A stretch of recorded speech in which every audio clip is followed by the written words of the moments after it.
Hello and welcome back to Prism Digital.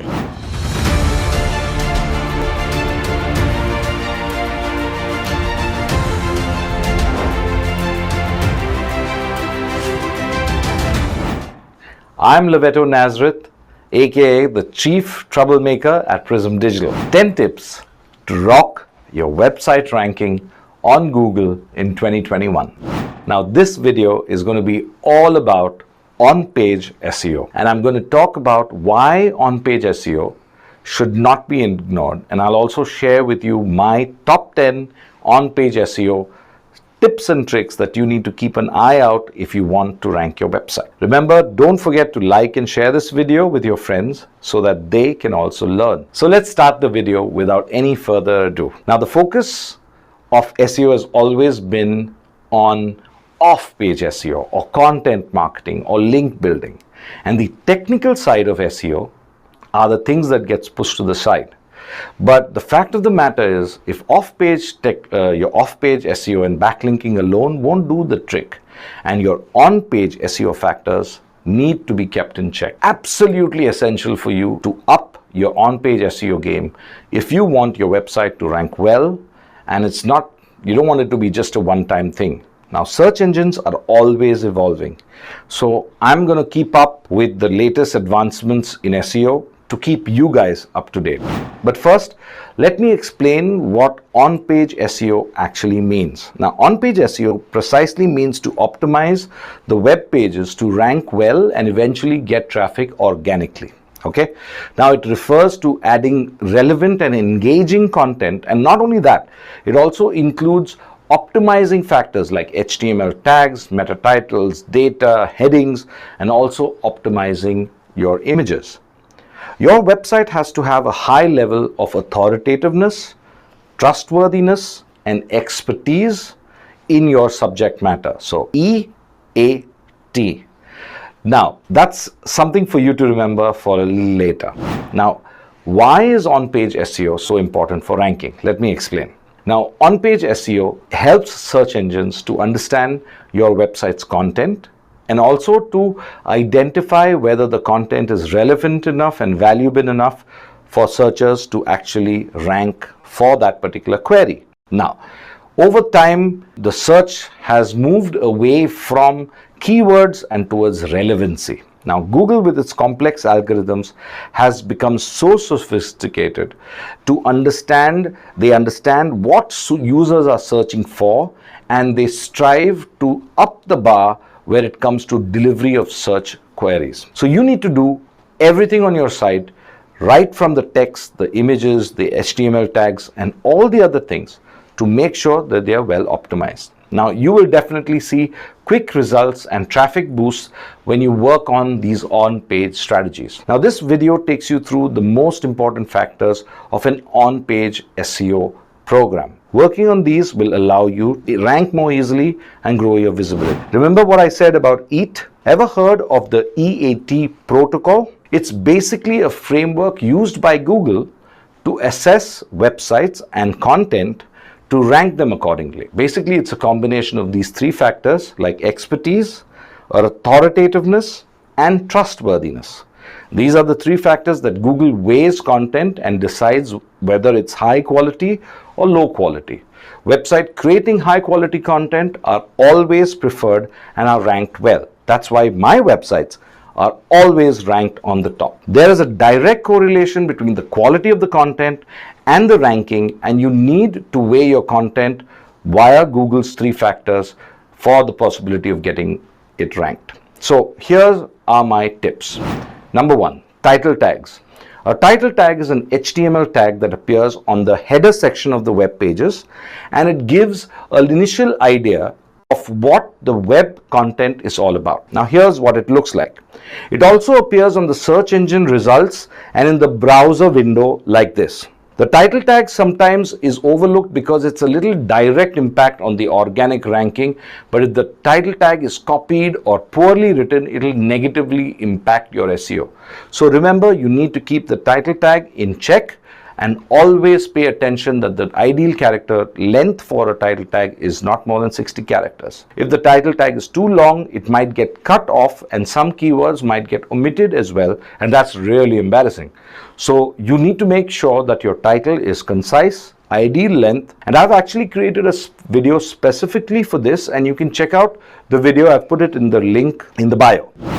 Now, meta descriptions. Meta descriptions have always been considered as an important ranking factor while optimizing content, and it basically provides a brief, concise information what the content of the page is all about and what underlies the content under the title of the page. Ideal character length for meta descriptions is about 150, 160 characters and should not go more than this limit.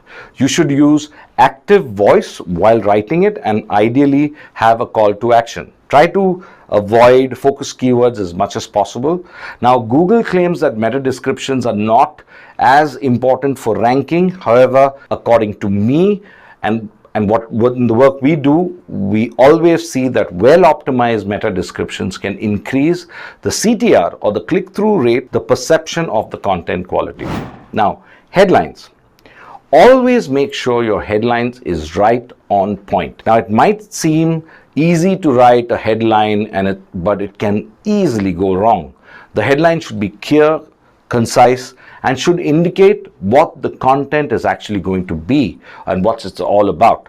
So it's a good idea to use numbers and lists, but only when applicable. Remember, headlines can be the deciding factor between a click or just an impression, and it needs to stand out to persuade users to continue reading, and that's why it's crucial for you to use your headlines smartly.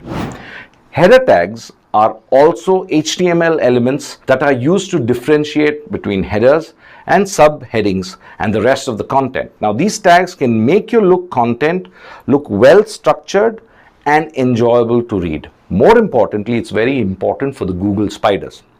Now, you can use tags to add keywords for search engines to identify. Like H1 tag should have your primary keyword, and this should be only one H1 tag on the page. Secondary keywords or H2 tags and H3 tags can have 2 or 3 repetitions over the period of the page. But you need to know how it should be written. Now, writing for SEO or SEO writing does not mean just putting keywords here and there. You need to keep written content, writing the content in mind that both the reader and the search engine has to connect.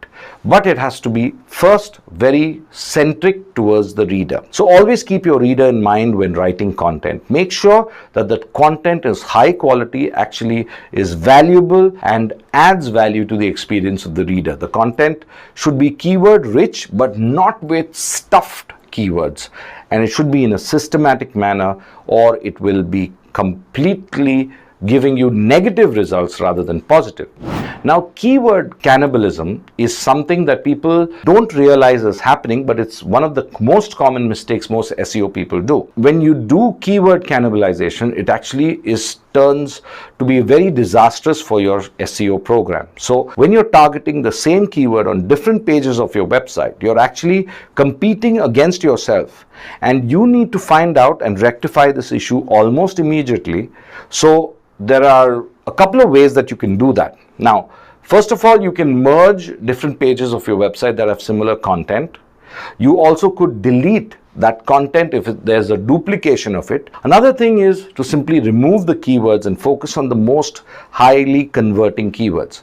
Now, these are a few ways you can minimize it, but if you want to learn more about keyword cannibalization, check out my detailed blog post on the subject on prism-me.com. Content audit. Now, people are very concerned about continuously adding new content, but they forget to audit their existing content on their website. Now, auditing content is very important, especially because it gives you an idea if your content is actually achieving results or no. You will also get to know if your content is still valuable to your readers or it has become completely obsolete. Okay, content audits need to be done regularly. I normally audit my website every 3 months, so that you have to incorporate this in your regular SEO strategy. Now, image optimization is the 9th tip, but this is something very important. Now, this is something you just absolutely cannot miss. Now, images are very important to make your pages appealing, but some images can be the reason why your website is actually slow. Optimizing the images on your page will help you gain ranking. There are so much more ranking opportunities for fast pages. So when your images are optimized, it will decrease your load time and increase your ranking. Now, it's important to name the images descriptively, and these alt tag attributes should be optimized very carefully. Image dimension should be managed properly, and you should reduce the file size. Now, how do you do that? I'll have a separate video on that, how you can use new generation images to improve your page speed. Now, improving user engagement on your page should not be forgotten. Now, that's the last, but definitely not the least in my tips. So you need to make sure your website visitors are not bouncing. So if your website visitors are bouncing like 40 or 50 or 60%, that means people are not interested in what your video actually has, or your web page actually has. So you need to improve your content to decrease that bounce rate. Now, when you do all of these things, to sum it up for you guys, on-page SEO is just as important as off-page SEO. And you need to work on both these fronts to get the desired results. So if you follow these tips I've put above, you will definitely see an improvement in ranking. But remember, make sure you're always aware of the constantly changing SEO trends to be able to compete and actually beat your competition. That's it for today's video. I know it's a little long, but it was fantastic putting it all together. We hope you liked it, and I hope that you will use it. Please let us know about if you have any questions or comments, and put it in the comment section below. I will definitely revert back to you with my answers. Please don't forget to like, share, and comment on my video. Share it with your friends so that they themselves can learn. And I will soon see you with another video very, very shortly. Thank you for watching my video. Thank you for subscribing to my channel. Have a wonderful rest of the day, rest of the week. Fantastic month ahead. Take care. God bless. Stay safe. Cheers.